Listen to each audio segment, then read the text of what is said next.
வரவேற்றுக் கொள்கிறோம் மக்கள் நம் பக்கம் நிகழ்ச்சிக்குள். இன்றைய தினமும் கூட ஒரு முக்கியமான தலைப்பில் உங்களோடு பேசுவதற்கு நாங்கள் தயாராக இருக்கின்றோம். குறிப்பாக இன்றைய சூழலில் இலங்கையை ஆட்டி படைத்துக் கொண்டிருக்கின்ற ஒரு விடயம் சம்பந்தமாகத்தான் பேசுவதற்கு நாங்கள் தயாராக இருக்கின்றோம். கடந்த சில மாதங்களாக நாட்டுக்குள் டெங்கு சம்பந்தமாக பரவலாக பேசப்படுகின்றது. டெங்கு சம்பந்தமான அச்சம் அதிகரித்திருக்கின்றது. அது மாத்திரமல்லாமல் வைத்தியசாலைகளில் இதனால் பாதிக்கப்பட்டவர்கள் அதிக அளவில் சிகிச்சை பெற்றுக் கொண்டிருக்கின்றார்கள். வைத்தியசாலைகளில் இடமில்லாத நிலை கூட ஏற்பட்டிருக்கின்றது. உண்மையில் இலங்கை சூழலுக்குள் இவ்வாறான ஒரு நிலை ஏற்படுவதற்கான காரணம் என்ன என்ற கேள்வி பலருக்கும் ஏற்பட்டிருக்கின்றது. குறிப்பாக கடந்த 2016ஆம் ஆண்டை பொறுத்தவரையில் சுமார் 50,000க்கு உட்பட்டவர்கள் தான் இந்த நோயினால் பாதிக்கப்பட்டிருக்கின்றார்கள் முழு வருடத்திற்கும். ஆனால் கடந்த 6 மாத காலம், அதாவது 5 மாத கால பகுதிகளுக்குள் குறிப்பாக தற்போது 1,00,000க்கும் அதிகமானவர்கள் இந்த வருடம் பாதிக்கப்பட்டிருக்கின்றார்கள். கடந்த ஒரு வருட காலப்பகுதிக்குள் டெங்கு நோயினால் பாதிக்கப்பட்டவர்களை விட இந்த 6 மாத காலப்பகுதிகளுக்குள் ஒரு மடங்காக அதிகரித்திருக்கின்றது இந்த பாதிக்கப்பட்ட நோயாளர்களின் வீதம். சுமார் 300 பேர் அளவில் இதுவரையில் டெங்கு நோயினால் பாதிக்கப்பட்டு இந்த வருடம் உயிரிழந்திருக்கின்றார்கள். உண்மையில் இதற்கு பின்புலத்தில் இருக்கின்ற காரணம் என்ன, உண்மையில் என்ன நடக்கின்றது என்ற கேள்விகளுக்கெல்லாம் பதில் தரும் நிகழ்ச்சியாகவே இன்றைய நிகழ்ச்சி அமைய இருக்கின்றது. அதற்கு முன்னர் நாங்கள் ஒரு சிறியதொரு காணொலியை தருவதற்கு தயாராக இருக்கின்றோம். இந்த டெங்கு என்றால் என்ன?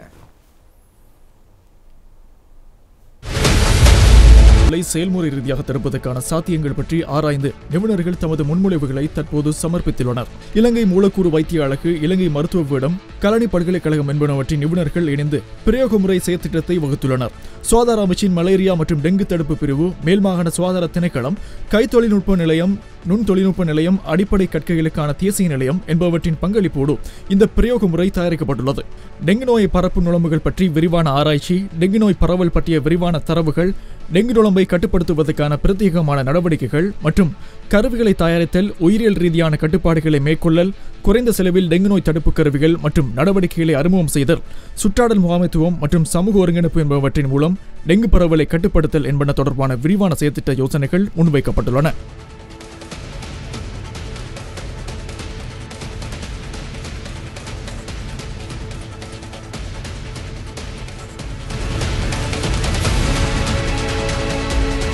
நாட்டில் பாரிய பிரச்சனையாக மாறியிருக்கின்ற இந்த டெங்கு நுழம்பு சம்பந்தமாக ஒரு குறிப்பாகவே அந்த விடயம் தரப்பட்டிருந்தது. இலங்கை அரசின் ஊடாக, சுகாதார அமைச்சின் ஊடாக இவ்வாறு வேலைத்திட்டங்கள் முன்னெடுக்கப்படுகின்றது.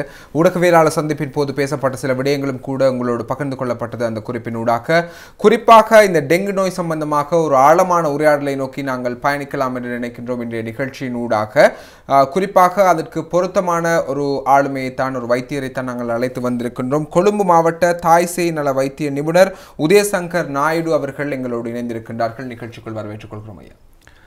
மீண்டும் ஒருமுறை மக்கள் நம் பக்கம் நிகழ்ச்சியினூடாக டெங்கு நோய் சம்பந்தமாக உங்களுடன் கலந்துரையாட அழைக்கப்பட்டிருப்பதற்காக மகிழ்ச்சி அடைகின்றேன். நிச்சயமாக நிறைய விடயங்கள் பேசப்பட வேண்டிய தேவைப்பாடாக இருக்கின்றது. குறிப்பாக மக்கள் மத்தியிலே பாரிய அச்சம் ஏற்பட்டிருக்கின்றது. என்ன பின்புலத்தில் இந்த டெங்கு நோய் இந்த வருடம் இந்த அளவுக்கு அதிகரித்திருக்கின்றது, இதற்கு பின்னால் வேறு ஏதாவது காரணங்கள் இருக்கின்றதா என்ற கேள்விகள் எழுப்பும் வகையில் கூட மக்கள் இன்று கருத்துக்களை தெரிவித்துக் கொண்டிருக்கின்றார்கள். டெங்கு சம்பந்தமாக ஒரு பூரணமான விளக்கத்தையும் உங்களுக்கு அதிலிருந்து பாதுகாத்துக் கொள்வதற்கான சில வழிமுறைகளையும் கூட நாங்கள் உங்களோடு பகிர்ந்து கொள்ள இருக்கின்றோம். அதே நேரம் நீங்களும் அழைக்கலாம் 0112253532 என்ற தொலைபேசி இலக்கத்தோடு தொடர்பு கொண்டு இந்த டெங்கு நோய் சம்பந்தமாக ஏதேனும் சந்தேகங்கள் இருந்தால் கேட்கலாம். வைத்திய அதிகாரி அவர்கள் பதிலளிப்பதற்கு தயாராக இருக்கின்றார்கள். முதலில் நாங்கள் அறிந்து கொள்வோம் வைத்தியர் அவர்களே, தற்போதைய நிலை நாட்டில் இந்த டெங்கு சம்பந்தமான இவ்வாறான நிலை காணப்படுகிறது. 2016ஆம் ஆண்டை எடுத்துக்கொண்டால் முழு இலங்கையிலும் டெங்கு நோயால் பாதிக்கப்பட்டவர்களின் எண்ணிக்கை சுமார் 50,000. ஆனால் இந்த வருடம் இன்று 7ஆம் மாதம் இன்னும் முடிவடையவில்லை. இந்த காலப்பகுதியில் சுமார் 1,10,000 பேர் டெங்கு நோயால் பாதிக்கப்பட்டிருக்கின்றார்கள். இவர்களில் சுமார் 300 பேர் உயிரிழந்திருக்கிறார்கள். இந்த நோய் குறிப்பாக மேல் மாகாணத்தில் அதிக அளவில் காணப்படுகின்றது.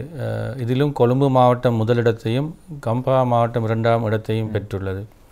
நிச்சயமாக இந்த நிலை தான் காணப்படுகின்றது. இலங்கையில் நான் ஏற்கனவே குறிப்பிட்டது போல கடந்த வருடத்தை விட 2 மடங்காக இந்த 6 மாத காலத்துக்குள் இதனால் பாதிக்கப்பட்டவர்களுடைய வீதம் அதிகரித்திருக்கின்றது. சுமார் 1100க்கும் மன்னிக்க வேண்டும் 1,10,000க்கும் அதிகமானவர்கள் இதனால் பாதிக்கப்பட்டிருக்கின்றார்கள். 300க்கும் அதிகமானவர்கள் உயிரிழந்திருக்கின்றார்கள் என்ற தரவுதான் சுகாதார அமைச்சினூடாக வழங்கப்பட்டிருக்கின்றது. இது ஒரு பாரிய சர்ச்சையாக பிரச்சனையாக இருக்கின்றது. நிச்சயமாக கடந்த வருடத்தோடு ஒப்பிடும் போது 2 மடங்காக அதிகரித்திருக்கின்றது. இந்த நோய் இந்த வருடம் இந்த அளவுக்கு பரவுவதற்கான காரணம் என்ன?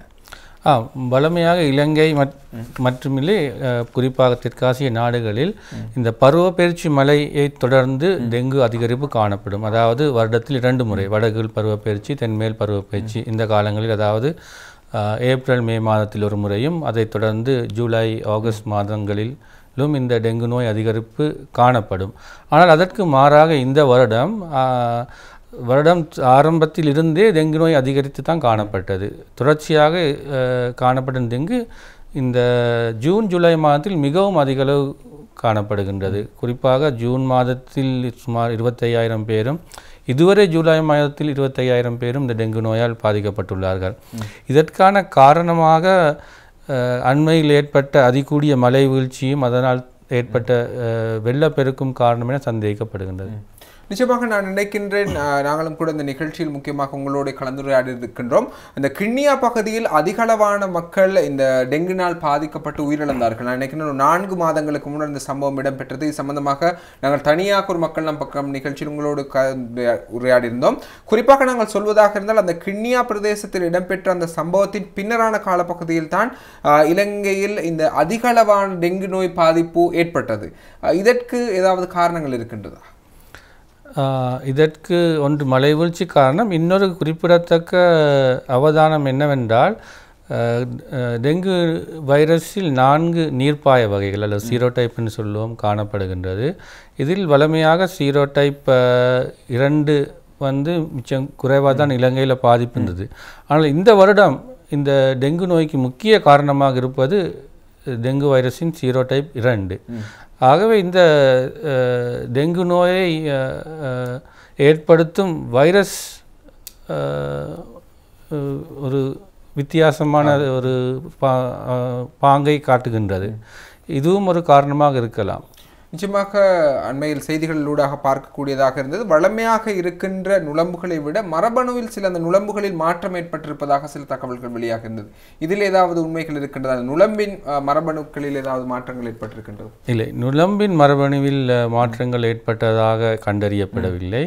இந்த 4 வகையான வைரஸ்களில் வளமைக்கு மாறாக ஒரு குறிப்பிட்ட வைரஸின் தாக்கம் அதிக அளவில் இந்த வருடம் காணப்படுகின்றது. அதுதான் கண்டுபிடிக்கப்பட்டுள்ளது. நிச்சயமாக இவ்வாறான விடயங்களை மையப்படுத்தி தான் இதன் காரணங்கள் பேசப்படுகின்றது இலங்கையில். ஆனால் பொதுவாக நாம் சொல்வதாக இருந்தால் இந்த கிண்ணியா விவகாரம் சம்பந்தமாக பார்க்கும்போது ஊடகங்களில் வெளியாக இருந்த செய்திகள் சில வெளிநாட்டவர்கள் இலங்கைக்கு வந்ததாகவும் சில பரிசோதனைகளை மேற்கொண்டதாகவும் அதனூடாக வேறு சில காவிகள் மக்களுக்கு புகுத்தப்பட்டதாகவும் கூட சில கட்டுக்கதைகளும் கூட பரப்பப்பட்டிருந்தமை குறிப்பிடத்தக்க விடயமாக இருக்கின்றது. ஆனாலும் கூட சுகாதார அமைச்சு அது போன்ற எந்த ஒரு விடயங்களும் இடம்பெறவில்லை என்பதை உறுதிப்படுத்தியிருந்ததும் இவங்களுக்கு ஞாபகம் இருக்கின்றது. ஆனால் கடந்த வருடத்தோடு ஒப்பிடும் போது இந்த வருடம் அதிகளவான டெங்கு நோயாளர்கள் பாதிக்கப்பட்டிருக்கின்றார்கள். உண்மையில் சொல்வதாக இருந்தால் இயற்கைக்கு நாங்கள் எதனை கொடுக்கின்றோமோ அதனைத்தான் நாங்கள் திருப்பி பெற்றுக்கொள்ளக்கூடியவர்களாக இருக்கின்றோம். இயற்கை சூழலை நாங்கள் சரியாக பராமரிக்காத பாதுகாக்காத நிலையொன்றில் இருக்கின்றோம். இன்றைய சூழலில் குறிப்பாக இந்த இயற்கை சூழலை பாதுகாப்பாக பேணாதன் காரணத்தினால் அண்மைய இந்த வருடத்துக்குள் நாங்கள் நிறைய விளைவுகளை முகம் கொடுத்தோம் என்பது மாத்திரம் மறக்க முடியாமல் இருக்கின்றது. இந்த நிலையில் தான் இந்த டெங்கு நோய் அதிகரிப்புக்கும் ஒரு முக்கியமான காரணமாக இருக்கின்றது. இந்த சூழலை சரியான முறையில் நாங்கள் பேணி பாதுகாக்காத ஒரு காரணமாக இருக்கின்றது. அடுத்து நாங்கள் நேர்களுக்கு குறிப்பிட வேண்டிய இன்னும் ஒரு முக்கியமான விடயம்தான் இந்த டெங்கு நோயினால் பாதிக்கப்பட்டவர்களிடம் காணப்படுகின்ற குணங்குறிகள் சம்பந்தமாக தெளிவுபடுத்துங்கள். அதிகூடிய காய்ச்சல் காணப்படும் டெங்கு நோயால் பாதிக்கப்பட்டவர்களுக்கு. அதே நேரம் உடம்பில் தசைகள் மூட்டுகளில் வலி காணப்படும், தலைவலி காணப்படும். அதில் குறிப்பாக கண்களுக்கு பின்னையான வலி அதிகளவில் காணப்படும். இப்படியான அறிகுறிகள் தான் சாதாரணமாக காணப்படும். ஆனால் அசாதாரணமாக சில வித்தியாசமான குணங்குறிகளோடும் சிலர் டெங்கு நோய் பாதிப்புக்கு உள்ளாகலாம். குறிப்பாக வயிற்றோட்டம், வாந்தி, குறைந்தளவு காய்ச்சல் இப்படியான நிலைமைகளும் காணப்படலாம் சில வேளைகளில் சிலரை. நிச்சயமாக இவ்வாறான குணங்குறிகளை நீங்கள் கண்டால் நிச்சயமாக வைத்தியசாலை நாடுங்கள், வைத்தியர்களை அணுகுங்கள். அவர்கள் அதற்குரிய சிகிச்சைகளை உங்களுக்கு வழங்க தயாராக இருக்கின்றார்கள். இலங்கை அரசு பல்வேறுபட்ட செயற்பாடுகளை முன்னெடுத்து வருகின்றது.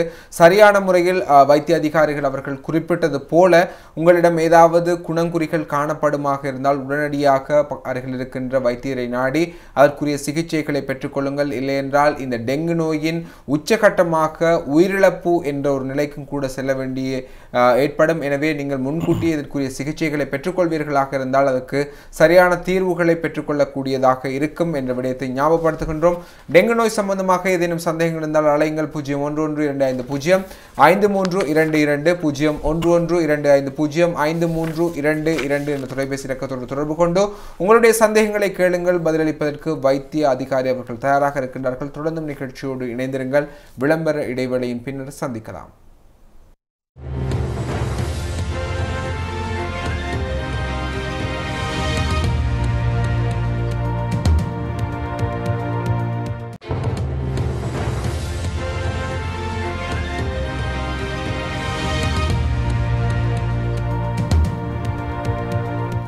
மக்கள் நம் பக்கம் நிகழ்ச்சியோடு இணைந்திருக்கின்றீர்கள். இன்றைய தினம் நாங்கள் டெங்கு நோய் சம்பந்தமாகத்தான் காய்த்து கொண்டிருக்கின்றோம். டெங்கு நோயினால் இலங்கையில் அதிக அளவான மக்கள் பாதிக்கப்பட்டிருக்கின்றார்கள். இதுவரையில் 1,10,000 பேர் பாதிக்கப்பட்டிருப்பதாக தரவுகள் குறிப்பிடுகின்றது. இந்த அடிப்படையில் இந்த நாட்டில் தற்போது பாரிய பிரச்சனையாக இருக்கின்றது. மக்கள் மத்தியிலேயே சரியான விழிப்புணர்வுகளை ஏற்படுத்த வேண்டிய தேவைப்பாடு எங்களிடம் இருக்கின்றது. சமூக பொறுப்புமிக்க ஒரு ஊடகம் என்ற வகையில் தற்போது நாட்டில் ஏற்பட்டிருக்கின்ற இந்த பாரிய பிரச்சினை சம்பந்தமாக மக்கள் மத்தியில் சரியான தெளிவு வழங்கப்பட வேண்டும் என்ற அடிப்படையில் தான் இந்த நிகழ்ச்சியை நாங்கள் இன்றைய தினம் வழங்கிக் கொண்டிருக்கின்றோம். உங்களுக்கும் கூட டெங்கு சம்பந்தமாக ஏதேனும் சந்தேகங்கள் இருந்தால் அழைக்கலாம். 0112505322 0112505322 என்ற தொலைபேசி இலக்கத்தோடு தொடர்பு கொண்டு உங்களுடைய கேள்விகளையும் கேட்கலாம். பதிலளிப்பதற்கு வைத்திய அதிகாரி உதயசங்கர் நாயுடு அவர்கள் தயாராக இருக்கின்றார்கள். இவர் கொழும்பு மாவட்ட தாய் சேய் நல வைத்திய நிபுணராக செயற்பட்டுக் கொண்டிருக்கின்றமை குறிப்பிடத்தக்க விடயமாக இருக்கின்றது. டெங்கு நோய் சம்பந்தமாக பல்வேறுபட்ட தகவல்களையும் எங்களோடு பகிர்ந்து கொண்டிருந்தார்கள். குணங்குறிகள் காணப்படுகின்றது. இவ்வாறான குணங்குறிகள் காணப்படுமாக இருந்தால் உடனடியாக நீங்கள் வைத்தியசாலைக்கு நாடுங்கள் என்ற விடயத்தை அவர் குறிப்பிட்டிருந்தார். குறிப்பாக வைத்தியர் அவர்களே, எவ்வாறான சிகிச்சை முறைமைகள் இவர்களுக்கு வழங்கப்படுகிறது? டெங்கு நோய் இருப்பவர்கள் முதலாவதாக செய்ய வேண்டியது என்னவென்றால் அவர்களுக்கு ஓய்வு அவசியம். பாடசாலை போகும் மாணவர்களாக இருக்கலாம் அல்லது வேலைக்கு போகும் பெரியவர்களாக இருக்கலாம். முதலில் வீட்டிலே இருந்து ஓய்வாக இருக்க வேண்டும். இது மிகவும் முக்கியம். டெங்கு நோயிலிருந்து ஒரு உயிரிழப்பை தவிர்த்து கொள்வதற்கு இந்த ஓய்வு மிகவும் முக்கியம். அடுத்ததாக இவர்களுக்கு போதிய அளவு நீராகாரம் உள்ளெடுக்க வேண்டிய அவசியம் இருக்கின்றது. அவ்வாறு எடுக்க முடியாவிட்டால் அவர்களுக்கு சேலைன் ஏற்ற வேண்டிய நிலைமை ஏற்படும். அதாவது அது ஒரு வைத்தியசாலையில் தான் செய்ய முடியும். அடுத்ததாக அவர்கள் உணவு சாப்பிட முடியும் என்றால் ஓரளவு உணவு உள்ளெடுக்கலாம்.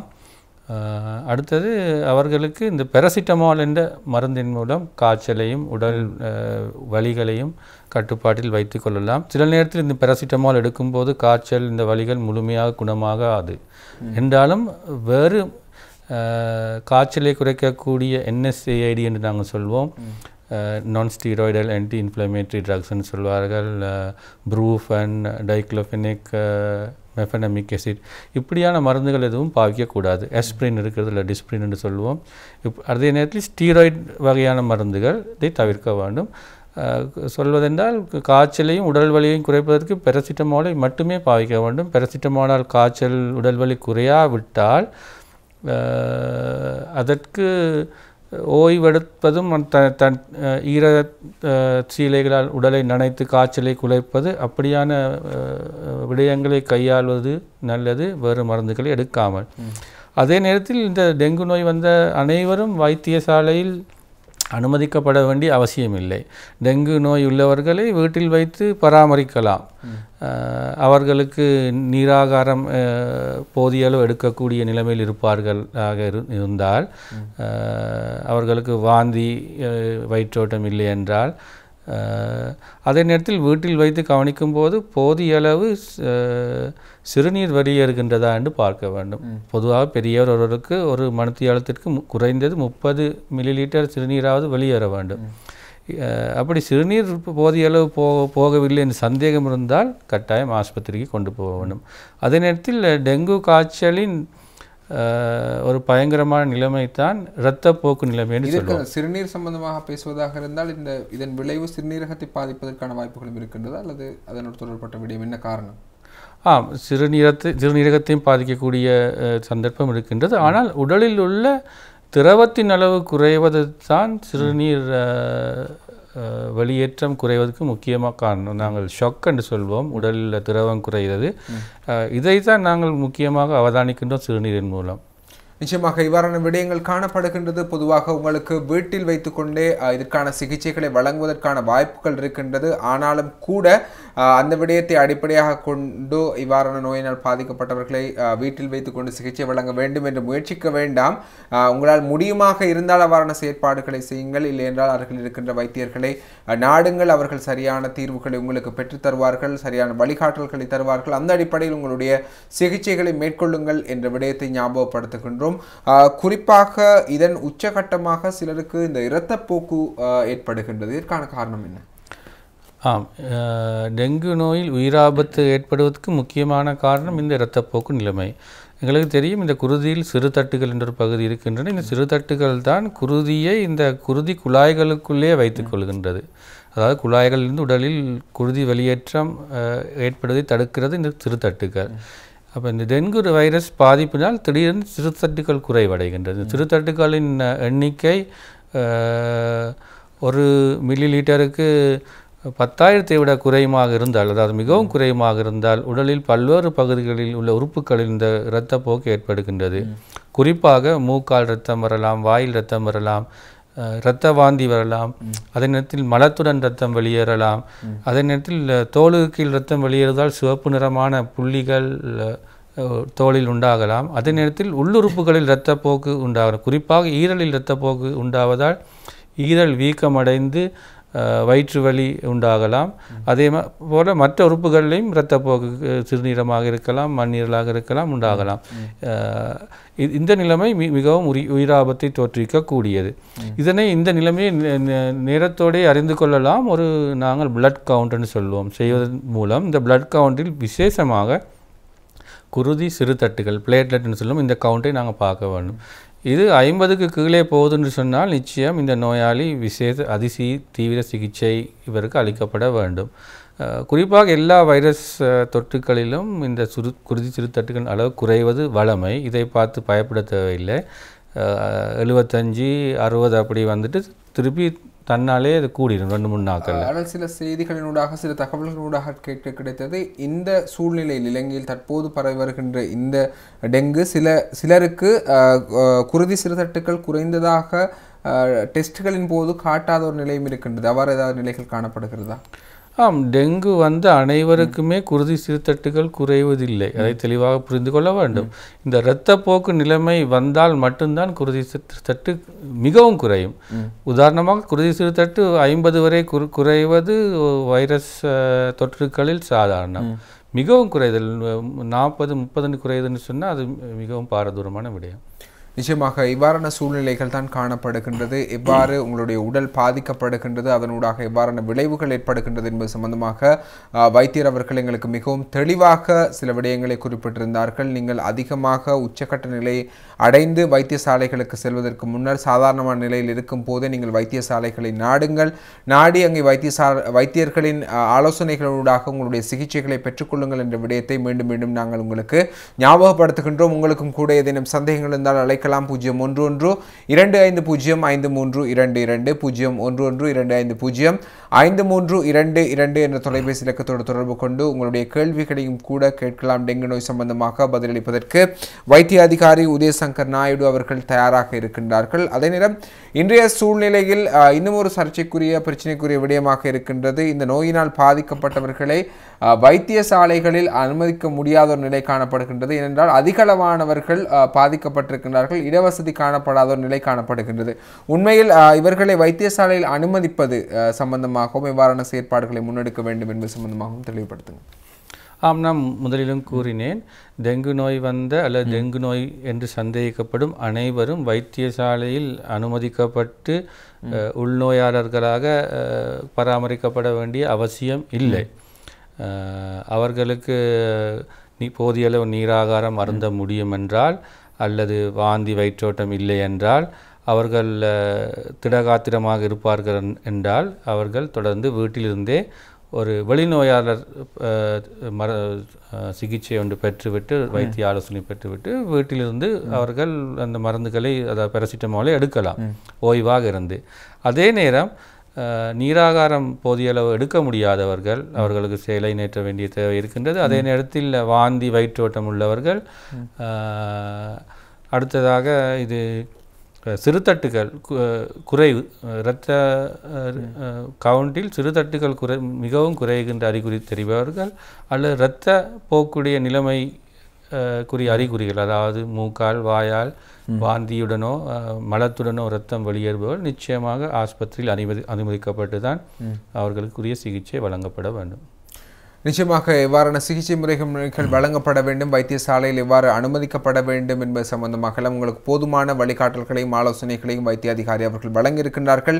இவற்றை பின்பற்றுங்கள். அதிகளவான மக்கள் இன்றைய சூழலில் டெங்கு நோயினால் பாதிக்கப்பட்டிருக்கின்றார்கள். இவர்களுக்கு சரியான சிகிச்சைகள் வழங்குவதனூடாக அவர்களுடைய உயிர்களை பாதுகாத்துக் கொள்ள முடியும். சில நேரங்களில் உயிர்களை கூட இழக்க வேண்டிய நிலை ஏற்படுகின்றது இந்த டெங்கு நோயினால் காரணத்தினால். இதுவரையில் இலங்கையில் 300 பேர் வரையில் உயிரிழந்திருக்கின்றார்கள். 1,10,000 பேர் இந்த நோயினால் பாதிக்கப்பட்டிருக்கின்றார்கள். 2017 ஆண்டில் கடந்த வருடத்தோடு ஒப்பிடும் போது, முழு வருடத்தோடு ஒப்பிடும் போதும் இந்த 6 மாத காலத்துக்குள் 2 மடங்காக இதனால் பாதிக்கப்பட்டவர்களுடைய வீதாசாரம் அதிகரித்திருக்கின்றது. எனவே நீங்களும் அவதானமாக இருங்கள், உங்களுடைய சுற்றுச்சூழலை பாதுகாப்பாக வைத்துக் கொள்ளுங்கள் என்ற விடயத்தை மீண்டும் மீண்டும் நாங்கள் உங்களுக்கு ஞாபகப்படுத்துகின்றோம். உங்களுக்கு சந்தேகங்கள் இருந்தால் அழைக்கலாம். 0112253532 என்ற தொலைபேசி இலக்கத்தோடு தொடர்பு கொண்டு உங்களுடைய கேள்விகளையும் கேட்கலாம். வைத்திய அதிகாரி அவர்கள் பதிலளிப்பதற்கு தயாராக இருக்கின்றார்கள். தொடர்ந்து நிகழ்ச்சியோடு இணைந்திருங்கள். சிறியதொரு விளம்பர இடைவேளையின் பின்னர் சந்திக்கலாம்.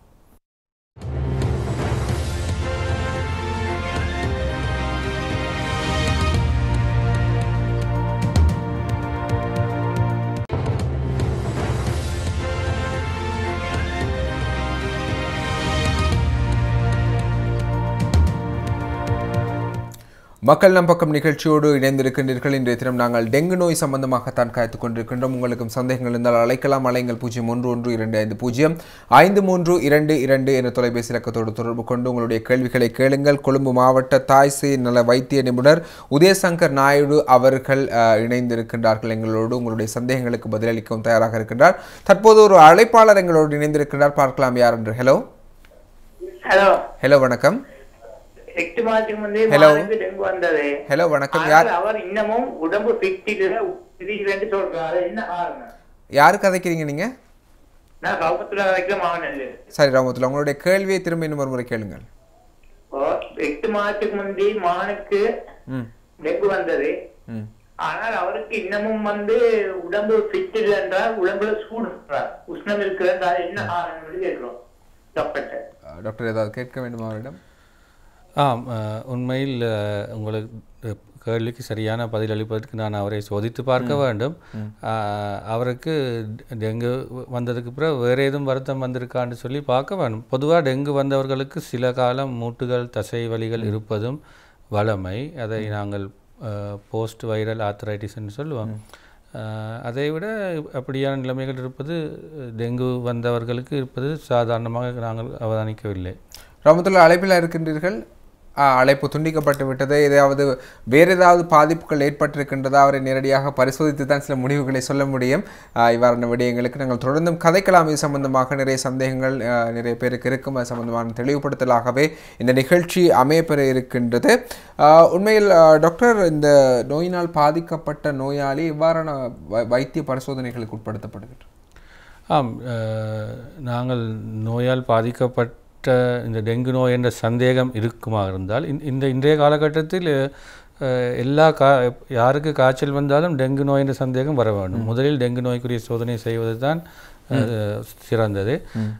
டெங்கு NS1 ஆன்டிஜன் என்ற சோதனை இருக்கின்றது. இது டெங்கு நோயை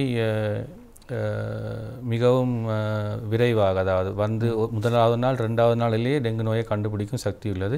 ஆனால் இது சம்பந்தமாக எல்லாரும் தெரிந்து கொள்ள வேண்டிய ஒன்று, சில வேளைகளில் இந்த டெங்கு NS1 ஆன்டிஜன் சோதனையில் காட்டாமலும் டெங்கு வரக்கூடிய வாய்ப்பு ஒன்று இருக்கின்றது. ஆனால் பெரும்பாலான டெங்கு நோயாளர்களுக்கு இந்த சோதனை காட்டும். அதுக்கு அடுத்தபடியாக நாங்கள் பிளட் கவுண்ட் செய்கின்றோம். இதன் நோக்கம் வந்து இந்த இரத்தப்போக்கு நிலைமை உண்டாகின்றதா என்று பார்ப்பதற்கு. இந்த பிளட் கவுண்ட் வந்து நாங்கள் மிகவும் சுகவீனமற்ற நோயாளி என்றால் ஒவ்வொரு நாளும் செய்ய வேண்டி இருக்கும். அல்லது பிளேட்லெட் கவுண்ட் குறையும் அறிகுறிகள் தெரிந்தாலும் தொடர்ந்து ஒவ்வொரு நாளும் இந்த பிளட் கவுண்ட் ஒன்றை செய்து இந்த பிளேட்லெட்டுக்கு என்ன நடக்கின்றது நாங்கள் பார்க்க வேணும். இந்த 2 சோதனையும் மிகவும் முக்கியமானது டெங்குவை பொறுத்தவரை. இன்னும் ஒரு முக்கியமான கேள்வி இருக்கிறது டாக்டர். குறிப்பாக டெங்கு நோயினால் பாதிக்கப்பட்ட ஒருவர் மீண்டும் ஒரு முறை டெங்கு நோயினால் பாதிக்கப்படும் போது சில விளைவுகளுக்கு முகம் கொடுக்கின்றார். பொதுவாக சொல்வார்கள், டெங்கு நோயினால் பாதிக்கப்பட்ட ஒருவர் மீண்டும் அந்த நுளம்புகள் கடிக்காமல் பார்த்து கொள்ள வேண்டும் என்று. 2வது முறை ஏற்பட்டால் எவ்வாறான விளைவுகள் ஏற்படும்? நான் முதலில் குறிப்பிட்ட இந்த டெங்கு நோய் வைரஸ் 4 வகை, இல்லை 4 சீரோடைப் என்று சொல்லுவோம். இப்பொழுது ஒரு குறிப்பிட்ட சீரோடைப்பால் டெங்கு நோய் எங்களுக்கு வந்தால் அவருக்கு அந்த டெங்கு நோயிலிருந்து நீண்டகால பாதுகாப்பு, அதாவது உடலிலேயே ஒரு நோய் எதிர்ப்பு சக்தியான அந்த குறிப்பிட்ட டெங்கு நோய்க்கு குறிப்பிட்ட சீரோடைப் வைரஸுக்கு மட்டும் உண்டாகும். ஆனால் 4 வகையான சீரோடைப் இருக்கின்றது. அதில் இன்னும் ஒரு சீரோடைப் வைரஸால் வரக்கூடிய காய்ச்சலிலிருந்து அவருக்கு பாதுகாப்பு இல்லை. எனவே உதாரணமாக டெங்கு சீரோடைப் 1 பாதிக்கப்பட்ட ஒருவர், அவருக்கு அதுக்கு பிறகு நீண்ட காலத்துக்கு டெங்கு சீரோடைப் 1 பாதிப்பு உண்டாக வாய்ப்பில்லை. ஆனால் 2, 3, 4 இந்த சீரோடைப்லேருந்து பாதிப்பு அவருக்கு வரலாம். நிச்சயமாக அந்த விடயத்தையும் நீங்கள் கவனத்தில் எடுக்க வேண்டி இருக்கின்றது. ஒரு முறை டெங்கு நோய் ஏற்படுமாக இருந்தால் மீண்டும் அந்த டெங்கு நோய் டெங்கு நுளம்பு கடிக்காமல் இருப்பதற்கு மிகவும் பாதுகாப்பான சூழலை நீங்கள் அமைத்துக் கொள்ள வேண்டும் என்ற விடயத்தை நாங்கள் ஞாபகப்படுத்திக் கொள்கின்றோம். அதே நேரம் பல்வேறுபட்ட செயற்பாடுகள் இடம்பெறுகின்றது. ஒரு நாட்டில் ஒரு இவ்வாறான ஒரு நிலை ஏற்படும் போது சர்வதேச நாடுகளின் உதவிகள் கூட எங்களுக்கு கிடைக்கின்ற வாய்ப்புகள் இருக்கின்றது. அது சம்பந்தமாகவும் நாங்கள் பேசலாம். தற்போது மீண்டும் ஒரு அழைப்பாளர் எங்களோடு இணைந்திருக்கின்றார். யாருன்னு பார்க்கலாம். ஹலோ, வணக்கம். ஹலோ ஹலோ வணக்கம். ஹலோ ஹலோ வணக்கம். யார் கதைக்கிறீங்க? நான் தெய்வத்திலிருந்து நியாஸ் பேசுறேன். தெய்வவேளையிலிருந்து நியாஸ். நியாஸ், உங்களுடைய கேள்வி? நியாஸ், உங்களுடைய கேள்வி? இந்த இப்ப இலங்கையில பொறுத்தவரை இப்ப டெங்கு நோய் பரவலாக நடந்து கொண்டு போகுது. இப்ப நிறைய ஆனா அரசாங்கத்துல எந்த விதமான ஒரு இத பத்தி எந்த விதமான கவனமும் இல்லையே.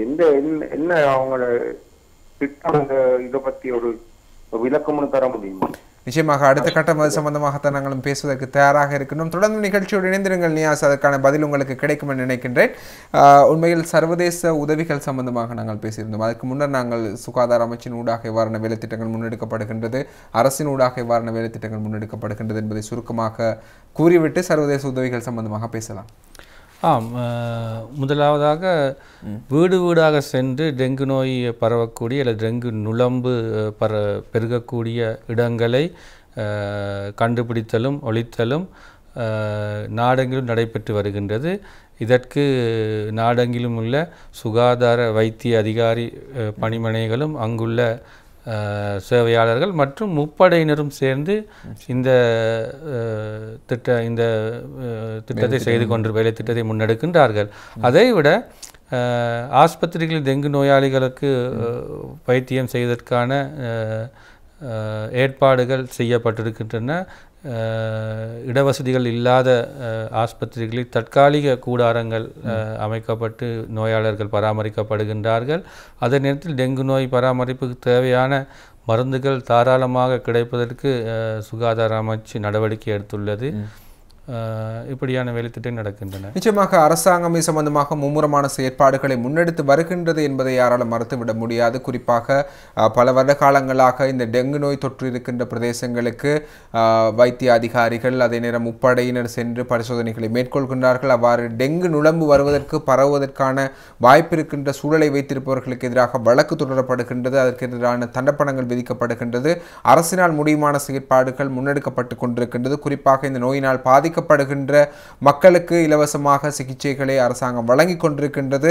உண்மையில் நாங்கள் அரசின் மீது குற்றம் சுமத்துவதை விட தனி மனிதர்கள் ஒவ்வொருவரும் எங்கள் மீது நாங்கள் கேள்வி கேட்க வேண்டிய தேவைப்பாட்டில் இருக்கின்றோம். எங்களுடைய சூழலை நாங்கள் பாதுகாப்பாக வைத்துக் கொள்ள வேண்டிய தேவைப்பாட்டில் இருக்கின்றோம். எங்களுடைய சூழலை நாங்கள் பாதுகாப்பாக ஆரோக்கியமாக வைத்திருப்போமாக இருந்தால் இவ்வாறான நோய்களிலிருந்து எங்களை இலகுவாக காப்பாற்றிக் கொள்ள முடியும் என்பதில் எந்த விதமான ஐயப்பாடும் கிடையாது. அரசை தாண்டி தனி மனிதர்களுக்குள் எங்களுக்குள்ளே மாற்றங்கள் உருவாக வேண்டும் என்ற விடயத்தை ஞாபகப்படுத்துகின்றோம். இது சம்பந்தமாக மேலும் ஏதேனும் சந்தேகங்கள் இருந்தாலும் அழைக்கலாம். 011225353222 என்ற தொலைபேசி இலக்கத்தோடு தொடர்பு கொண்டு உங்களுடைய கேள்விகளை எங்களிடம் கேட்கலாம். பதிலளிப்பதற்கு வைத்திய அதிகாரி அவர்கள் தயாராக இருக்கின்றார்கள். அரசின் செயற்பாடுகள் இவ்வாறு இருக்க, இவ்வாறான ஒரு இக்கட்டான சூழ்நிலையில் பொதுவாக சர்வதேச நாடுகளுடைய உதவிகள், சர்வதேச அமைப்புகளின் உதவிகள் எங்களுக்கு பொதுவாக பல்வேறுபட்ட நாடுகளுக்கும் வழங்கப்படுகின்ற சூழல் இருக்கின்றது. இலங்கைக்கு ஏதேனும் சர்வதேச உதவிகள் இதற்காக இருக்கின்றதா? உலக சுகாதார ஸ்தாபனம் இதற்கு உதவிகள் செய்கின்றது. குறிப்பாக உலக சுகாதார ஸ்தாபனத்தின் தெற்காசிய பிராந்திய பணிமனை, இது தாய்லாந்தில் உள்ளது. இதிலிருந்து ஒரு விசேட செயற்பாட்டு குழு ஒன்று இலங்கைக்கு அனுப்பி வைக்கப்பட்டுள்ளது. இதில் 2 வைத்திய நிபுணர்கள், அதே நேரத்தில் தொற்று நோயியல் நிபுணர் மற்றும் புழுக்கள் சம்பந்தமான நிபுணர் அல்லது என்டமாலஜிஸ்ட்னு சொல்லுவோம், இப்படியானவர்கள் அடங்கியுள்ளார்கள். எங்களுக்கு தெரியும், உலகத்தில் இந்த டெங்கு நோய் சம்பந்தமான சிகிச்சையில் தாய்லாந்து மிகவும் சிறந்த முறையில் இந்த சிகிச்சை நடத்தி வருகின்றது. எனவே தாய்லாந்திலிருந்து 2 வைத்திய நிபுணர்கள் டெங்கு நோயாளிகளை சிகிச்சை செய்வது சம்பந்தமாக இங்குள்ளவர்களுக்கு உதவிகள் செய்வதற்கும் ஆலோசனைகள் செய்வதற்கும் வந்திருக்கின்றார்கள். இவர்கள் உலக சுகாதார அமைப்பினூடாக தான் அனுப்பி வைக்கப்பட்டிருக்கிறார்கள். நிச்சயமாக சர்வதேச அரங்கிலும் கூட இதற்கான உதவிகள் எங்களுக்கு வழங்கப்பட்டு கொண்டிருக்கின்றது. அரசாங்கம் மும்முரமாக இதற்கான செயற்பாடுகளை முன்னெடுத்து வருகின்றது. சர்வதேச அளவில் WHO கூட இதற்கான உதவிகளுக்கான ஆளணியையும் கூட இலங்கைக்கு அனுப்பி வைத்திருக்கின்றது. இதனூடாக பல்வேறுபட்ட ஆரோக்கியமான விடயங்கள் விரைவில் இடம்பெறும், அதற்கான முயற்சிகளில் ஈடுபட்டு கொண்டிருக்கின்றார்கள் என்ற விடயத்தை நாங்கள் ஞாபகப்படுத்துகின்றோம். இது சம்பந்தமாக இன்னும் பல்வேறுபட்ட விடயங்களை உங்களோடு பகிர்ந்து கொள்ள நாங்கள் தயாராக இருக்கின்றோம். தொடர்ந்தும் நிகழ்ச்சியோடு இணைந்திருங்கள். உங்களுக்கு சந்தேகங்கள் இருந்தால் அலையுங்கள் 011225353222 என்ற தொலைபேசி இலக்கத்தோடு தொடர்பு கொண்டு உங்களுடைய கேள்விகளை கேளுங்கள். கொழும்பு மாவட்ட தாய் சேய் நல வைத்திய நிபுணர் உதயசங்கர் நாயுடு அவர்கள் பதிலளிப்பதற்கு தயாராக இருக்கின்றார்கள். தொடர்ந்து நிகழ்ச்சியோடு இணைந்திருங்கள். விளம்பர இடைவேளையின் பின்னர் சந்திப்போம்.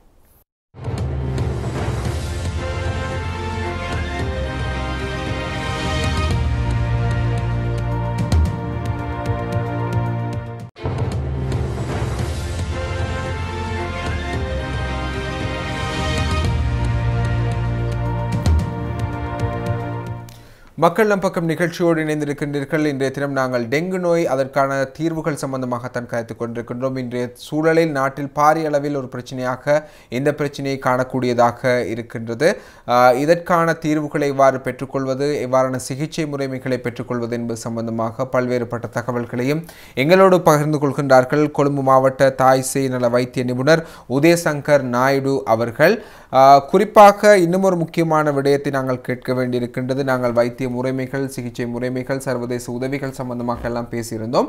ஆனாலும் இலங்கை சூழலுக்குள் மக்கள் மத்தியிலே பரவலாக பேசப்படுகின்ற இன்னொரு விடயம்தான் இந்த பப்பாளி பழம் அல்லது பப்பாளி பழத்தின் சாறுகள், பப்பாளி இலை கொடுக்கப்படுவதன் ஊடாக இந்த நோயை இலகுவாக கட்டுப்படுத்தி கொள்ள முடியும் என்ற ஒரு கருத்தியல் பொதுவாகவே இலங்கை சூழலுக்குள் இருக்கின்றது. இந்த விடயம் சம்பந்தமாக நீங்கள் தெளிவுபடுத்துங்கள்.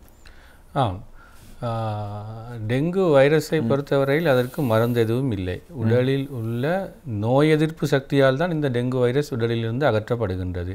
இந்த டெங்கு வைரஸின் தாக்கம் உடலில் உள்ள காலகட்டத்தில் நாங்கள் உடலுக்கு உதவிகள் தான் செய்கின்றோம். அதாவது காய்ச்சலை குறைத்து வைப்பதற்கு பெரசிட்டமாலும், உடலில் திரவத்தை அதிகரிப்பதற்கு சேலைனும் தான் செய்கின்றோம்.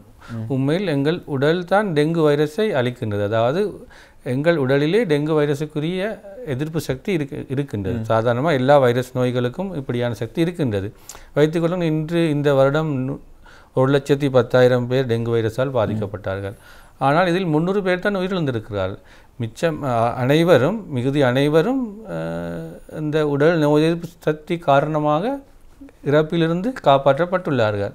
எனவே ஒருவர் தான் பப்பாளி பழச்சாறு குடித்துவிட்டு அதால் தான் குணமடைந்தேன் கூறுவது எப்படி என்று சொன்னால், 1,10,000-இல் 300 பேரை தவிர அனைவரும் எந்தவித வைத்தியமின்றி, அதாவது சேலைன் பாராசிட்டமால் மட்டும் கொடுக்கப்பட்டே காப்பாற்றப்பட்டுள்ளார்கள். அப்போ இது ஆங்கில வைத்தியத்தை பொறுத்தவரையில் மருந்துகள் ஆராய்ச்சி செய்யப்பட்டு, விஞ்ஞான முறையின் ஆராய்ச்சி செய்யப்பட்டு, அவற்றில் உண்மையான தாக்கம் ஒன்று இருப்பது அறியப்பட்டால் மட்டுமே அவை பாவனைக்கு வரும். அப்படி பப்பாசி பழச்சாறை நாங்கள் மருந்தாக பாவிப்பதென்றால் அதற்குரிய ஆராய்ச்சி செய்யப்பட்டு அதில் உண்மையாக டெங்கு நோய்க்கான டெங்கு வைரஸை அளிக்கும் தன்மை இருக்கின்றது கண்டறியப்பட்டால் அதை மருந்தாக பாவிக்கலாம். இது ஒரு ஆயுர்வேத வைத்திய முறை. நாங்கள் அண்மையில் கண்டோம், சுகாதார அமைச்சர் கூட இந்த பப்பாசி பழச்சாறை பற்றி ஆராய்ச்சிகள் செய்ய வேண்டும் என்ற ஒரு கருத்தை கூறியிருந்தார். ஆனால் ஆராய்ச்சிகள் செய்து நிரூபிக்கப்பட்டாலே ஒழிய பப்பாசி பழச்சாறை நாங்கள் மருந்தாக பாவிக்க ஒருபோதும் அனுமதிக்க இல்லாட்டி பரிந்துரை செய்ய முடியாது. நிச்சயமாக வைத்தியர்களை பொறுத்தவரையில் இந்த பப்பாளி பழச்சாறு சம்பந்தமாக, பப்பாளி பழ இலைச்சாறுகள் சம்பந்தமாக சரியான முடிவுகள் கொடுக்கவில்லை. ஆனால் இந்த எங்களுடைய இயற்கை மருத்துவ முறைகள் அல்லது ஆயுர்வேத மருத்துவ முறைகளினூடாகத்தான் இந்த விடயங்கள் சிபாரிசு செய்யப்படுகின்றது. மேற்கத்திய மருத்துவ முறையினூடாக இதுவரையில் அது சம்பந்தமாக எந்த பரிந்துரைகளும் செய்யப்படவில்லை. எனவே நீங்கள் வைத்தியர்களுடைய ஆலோசனைகளையும் வழிகாட்டல்களினூடாகவும் உங்களுடைய சிகிச்சை முறைமைகளை பின்பற்றுங்கள் என்ற விடயத்தை நாங்கள் மீண்டும் ஒரு முறை ஞாபகப்படுத்திக் கொள்கின்றோம். உங்களுக்கு குறிப்பாக உங்களை பொறுத்தவரையில் கொழும்பு மாவட்ட தாய் சேய் நல வைத்திய நிபுணராக இருக்கின்றீர்கள். எனவே நாங்கள் பேச வேண்டிய இன்னும் ஒரு முக்கியமான விடயம், இந்த சிறுவர்கள் தாய்மார் இந்த விடயத்தில் பாதிக்கப்படும் போது எவ்வாறான விளைவுகள் ஏற்படுகின்றன? டெங்கு நோயின் பாதிப்பு குறிப்பாக சிறுவர்களிலும் கர்ப்பிணி தாய்மார்களிலும் மற்றவர்களை விட அதிகமாக காணப்படுவது அவதானிக்கப்பட்டுள்ளது. இதனால் சிறுவர்களுக்கோ கர்ப்பிணி தாய்மார்கள், சிறுவர்களையும் கர்ப்பிணி தாய்மார்களையும் விசேஷமாக நுளம்புக்கடியிலிருந்து நாங்கள் பாதுகாக்க வேண்டும். ஏனென்றால் அவர்களுக்கு டெங்கு நோய் வருமென்றால் இரத்தப்போக்கு நிலைமை வருவது மிகவும் அதிகமாக காணப்படுகின்றது. நிச்சயமாக ஒரு கர்ப்பிணி தாய் இந்த நோயினால் பாதிக்கப்படுவாராக இருந்தால் இவ்வாறான விளைவுகளுக்கு முகம் கொடுக்க வேண்டி ஏற்படும். நான் முதலில் கூறியது போல கர்ப்பிணி தாய் பாதிக்கப்படுவார் என்றால் அவருக்கும் இந்த இரத்தப்போக்கு நிலைமை உண்டாகக்கூடிய வாய்ப்பு மற்றவர்களை விட மிகவும் அதிகம். இதால் தாய் உயிரிழப்பு வரை உண்டாகக்கூடிய வாய்ப்பு இருக்கு. இவ்வாறு சிறுவர்கள் அதே நேரம் கர்ப்பிணி தாய்மார்கள் இவ்வாறான நோய்களில் பாதிப்படையாமல் இருப்பதற்கு இவ்வாறான மாற்றீட்டு முறைமைகளை முன்னெடுக்கலாம் அவர்களுடைய சூழலில், அவரின் வீடுகளுக்குள். சிறுவர்கள் கர்ப்பிணி தாய்மார்கள் உட்பட அனைவரும் இந்த டெங்கு நோயிலிருந்து பாதுகாப்பு பெற வேண்டுமாக இருந்தால் நுளம்பு கடியிலிருந்து அவர்களை பாதுகாத்து கொள்ள வேண்டும். இதற்கு நாங்கள் நல்ல உடலை மூடக்கூடிய உடைகளை அணிவது, நுளம்பு உரைகள் நெட் என்று சொல்லுவோம், உறங்கும் போது நுளம்பு நெட்களை பாவிப்பது, அதே நேரம் சுற்றுப்புற சூழலை நுளம்புகள் பெருகாதவாறு வைத்துக் கொள்ளுதல், நீர் தேங்கக்கூடிய பொருட்களை சூழலில் அகற்றுதல், நீர் தேங்கக்கூடிய இடங்களை அழித்தொழித்தல், இப்படியான முறைகள் மேற்கொள்வதன் மூலம் கர்ப்பிணி தாய்மார்கள் சிறுவர்கள் உட்பட அனைவருக்கும் டெங்கு நோய் உண்டாவதை தவிர்த்து கொள்ளலாம். இன்னும் ஒரு கேள்வியும் நான் கேட்க வேண்டியிருக்கின்றது. பொதுவாக இந்த உடலில் எண்ணெய் பூசிக்கொள்வது அல்லது சில பாம்களை பூசிக்கொள்வதன் ஊடாக இந்த நுளம்புக்கடியை கட்டுப்படுத்தலாம் என்ற சில கதையாடல்கள் முன்வைக்கப்படுகின்றது. இதில் உண்மை இருக்கின்றதா? குறிப்பாக சில புல் எண்ணெய்கள், சிற்றெண்ணெய் ஆயில் என்று சொல்கிறோம், அது உட்பட சில எண்ணெய் வகைகளோட மனம் இந்த நுளம்பை எங்களுக்கு கிட்ட வராமல் செய்கின்றது. இது ஓரளவு அறியப்பட்டுள்ளது. இது பரவலாக பாவிக்கப்படும் ஒரு முறை. இதில் எந்த தீங்கும் இல்லை, இதை பாவிக்கலாம். நிச்சயமாக. அதே நேரம் இன்னும் ஒரு விடயம் கூட நாங்கள் கதைக்க வேண்டியிருக்கின்றது. பரவலாக அண்மைய நாட்களில் நாங்கள் ஊடகங்களில் பார்க்கக்கூடியதாக இருந்தது, சில ஆடைகள் சந்தைகளில் விற்கப்படுகின்றது. டெங்கு நுளம்பிலிருந்து பாடசாலை மாணவர்களை காப்பாற்றிக் கொள்வதற்கான ஆடைகள் என்று இந்த இடத்தில் இந்த விடயத்தை மையப்படுத்தி சிலர் தங்களுடைய வியாபார நோக்கங்களையும் நடாத்தி கொண்டிருக்கின்றார்கள். சில நேரங்களில் சாதாரண சந்தைகளில் பாடசாலை சீருடைகளின் மீது எழுதப்பட்டிருக்கின்றது டெங்கு நுளம்பில் இருந்து பாதுகாப்பதற்கான ஆடைகள் என்று. அவை எந்த ஒரு தர நிர்ணயமும் இல்லாத வகையில் தான் சந்தைகளில் விற்கப்படுகின்றன.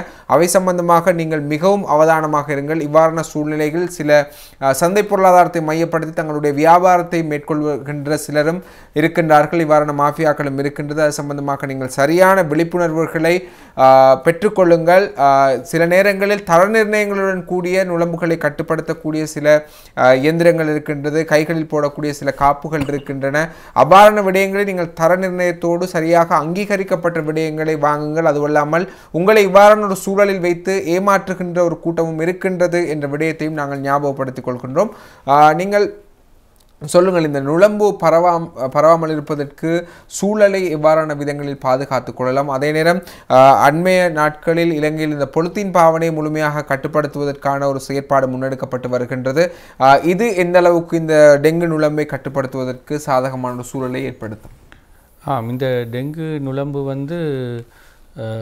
தேங்கி நிற்கும் தண்ணீரில் தான் பெருகுகின்றது, முட்டையிட்டு குடம்பிகளாகி பரவுகின்றது.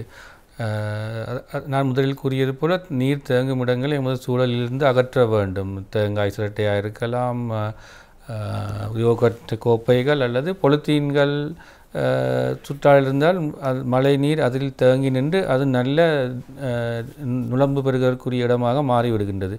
எனவே இந்த பொலித்தீன்களை சுற்றாடலிலிருந்து அல்லது பாவனிலிருந்து அகற்றுவதன் மூலம் டெங்கு நோய் நுளம்புகள் பரவக்கூடியதை உண்மையில் கட்டுப்படுத்தலாம்.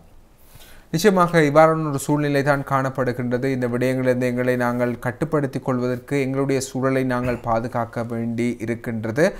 உங்களுக்கும் கூட ஏதேனும் சந்தேகங்கள் இருந்தால் அழைக்கலாம். 0112053532 என்ற தொலைபேசி இலக்கத்தோடு தொடர்பு கொண்டு உங்களுடைய கேள்விகளையும் கேட்பதற்கான சந்தர்ப்பங்கள் இருக்கின்றது. எனவே நாங்கள் நிறைய விடயங்கள் இது சம்பந்தமாக கருத்திருக்கின்றோம். இவ்வாறு பாதிக்கப்படுபவர்களுக்கு எவ்வாறான சிகிச்சை முறைமைகளை வழங்கலாம், சூழலை எவ்வாறு பாதுகாத்துக் கொள்ளலாம் என்பது சம்பந்தமாக எல்லாம் கதைத்திருக்கின்றோம். மக்களுக்கு நீங்கள் நேரடியாக சொல்ல விரும்புகின்ற ஆலோசனைகள் ஏதாவது இருக்கின்றதா? டெங்கு நோய் வராதவர்களையும் விட டெங்கு நோய் வந்தவர்களை நுளம்பு கடிப்பதிலிருந்து பாதுகாத்து கொள்ள வேண்டும். ஏனென்றால் நுளம்புக்கு டெங்கு வைரஸ் போவது டெங்கு நோய் வந்தவர்களிலிருந்து தான்.